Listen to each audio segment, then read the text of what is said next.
Eu sei como é, você não sabe mais o que fazer diante de tantos problemas da vida, não é? Às vezes, a resposta para a culpa, para as brigas, para os problemas familiares está bem aí na sua frente. Mas você sabia que existe sempre um personagem que passou exatamente pelo que você está passando agora? Problemas familiares, por exemplo, sempre existiram. Mas eu garanto, você não é o primeiro, nem o único a passar por isso. Agora, o que fazer para sair dessa situação? O mais garantido é aprender com os erros e acertos de homens e mulheres que viveram muito antes de nós. A Bíblia registra os eventos do passado justamente para nos ensinar sobre o presente. Então, por apenas R$ 59,90 por mês, você pode acessar a Bíblia Comentada com Rodrigo Silva, onde eu estudo a Bíblia semanalmente com quase 7.000 alunos. E, de quebra, você ajuda na construção do Museu de Arqueologia Bíblica do UNASP. Então, quer saber mais? Acesse o link. Eu aguardo você. E Salomão, aí eu não sei se é apócrifo ou que base tem isso, mas dizem que ele fez contato com demônios, tentou submeter os demônios às vontades dele. O que tem de verdade nisso? Tem muita verdade, mas tem que ser lido corretamente das fontes corretas. Isso aqui é uma coisa, Rogério, que tem que levar com muito cuidado, tá? Porque você vê muitas pessoas inventando... É clavícula de Salomão? Cara, você vai ver anel de Salomão, clavícula de Salomão, você vai ver um monte de coisas. Os textos que a gente tem com fonte fidedigna, o mais de todos é o Talmud, tá? E lá você tem a história. Talmud o que é? O Talmud é algo muito importante de saber.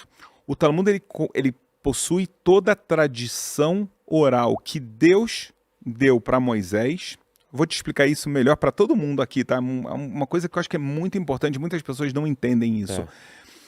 Deixa eu te fazer uma pergunta. Aonde está escrito na Bíblia onde se faz a circuncisão? Não tá, né?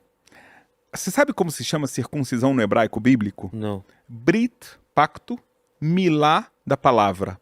Então agora eu te pergunto, se você tem que fazer um pacto de palavra, onde você vai fazer?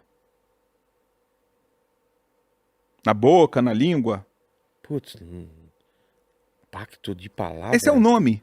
Brit, então. milá.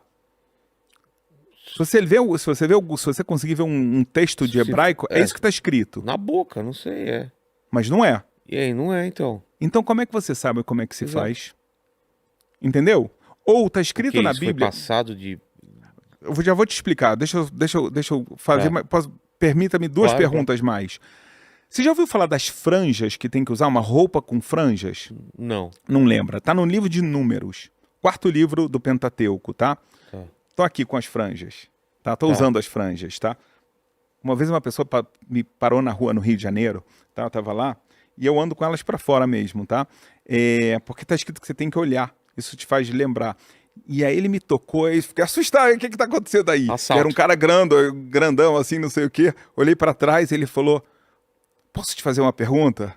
Aí depois que o sangue voltou, eu falei, pode? Ele falou, meu senhor, essas são as franjas que estão escritas em Números?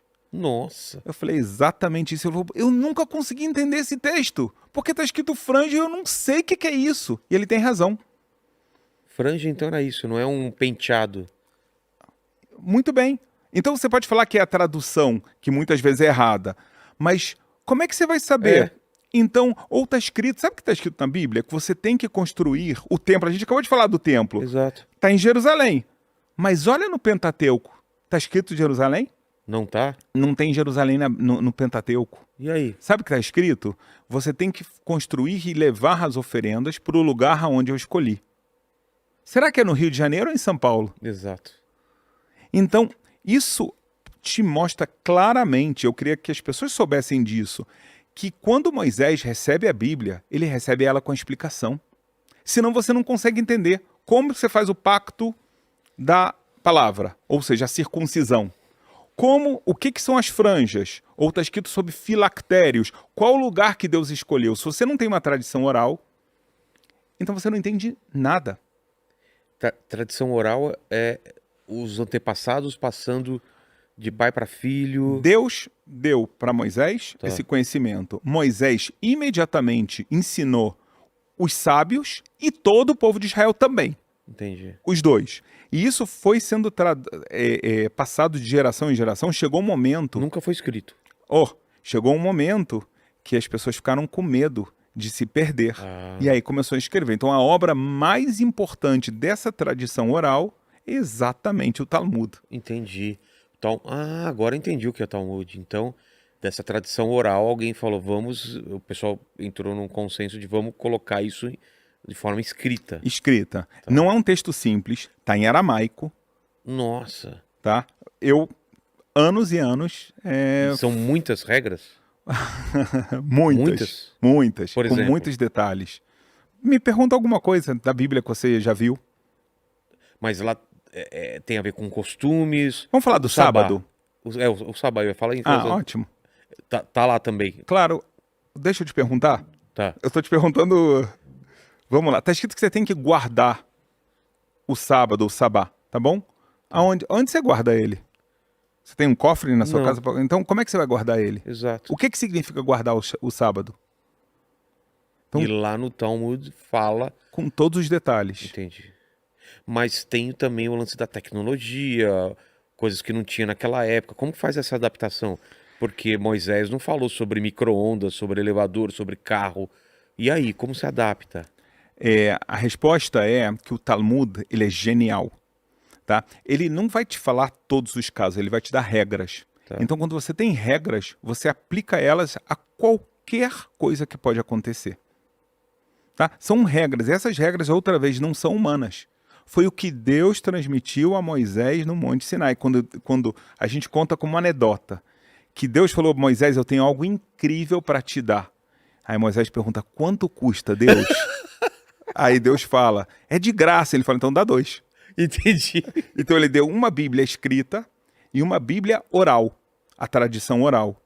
Então lá ele recebe todas essas explicações, então Deus dá para ele regras porque Deus, que sabe tudo o que vai acontecer, então ele vai já, por exemplo, você falou, vamos falar de andar de carro, na época de Moisés não tinha carro, mas nós sabemos que hoje em dia um carro, então ele tem energia, ele tem combustão, exatamente. Então você sabe que está escrito que você não pode acender fogo no sábado, está escrito na Bíblia explicitamente, então você já sabe que não pode andar de carro. Mas por que não poderia acender fogo? Qual é a explicação? Tem alguma explicação? Claro ou é só que uma sim. regra aí? Não, tem.